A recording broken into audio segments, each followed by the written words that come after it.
પહેલગામમાં આતંકવાદી હુમલામાં સુરતના યુવકનું મોત થયું। શૈલેષ હિંમતભાઈ કળઠિયાનું મોત। પરિવાર સાથે તેઓ મુંબઈથી જમ્મુ કાશ્મીર ફરવા ગયા હતા।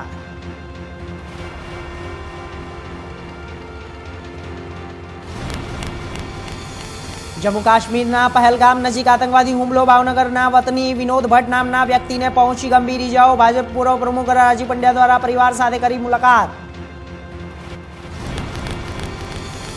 દલિતોને મળેલ જમીન ખુલ્લી કરવા જિગ્નેશ મેવાણી પહોંચ્યા। જમીનોનો કબજો દલિતોને આપવા કરી રજૂઆત। કાશ્મીર હુમલા મુદ્દે પણ જિગ્નેશ મેવાણીએ આપ્યું નિવેદન। સુરત પોલીસે વધુ એકવાર ગાંજાનો મોટો જથ્થો ઝડપ્યો। 746 કિલો ગાંજાનો જથ્થો પોલીસે ઝડપી પાડ્યો। ગાંજાની હેરફેર સાથે પહેલાથી જ પોલીસે રેડ કરી લીધી।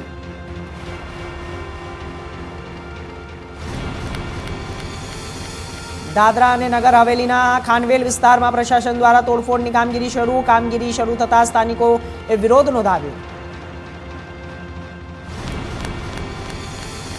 ઇન્ફ્લુએન્સરોએ વિરુદ્ધ રાજકોટ શહેર સાયબર ક્રાઇમ દ્વારા લાલ આંખ 8 સામે નોંધાયો ગુનો। 2ની ધરપકડ। જુગાર ધામના અને જુગાર કલમ 12A મુજબ ગુના નોંધાયા, દાખલ કરવામાં આવ્યા।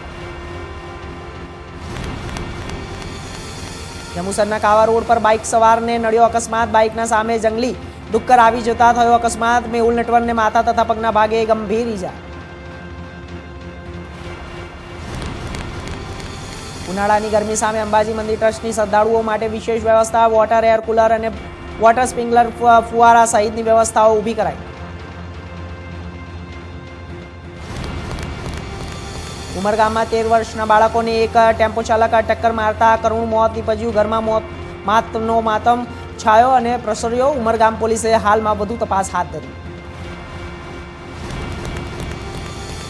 ઈડર આત્મવલ્લભ નર્સિંગ કોલેજમાં યુવાને ગળે ફાંસો ખાધેલી લાશ મળી। ઈડર પોલીસે યુવાનની લાશ પીએમ માટે હોસ્પિટલમાં ખસેડવામાં આવી। ઈડર પોલીસ દ્વારા વધુ તપાસ હાથ ધરાઈ।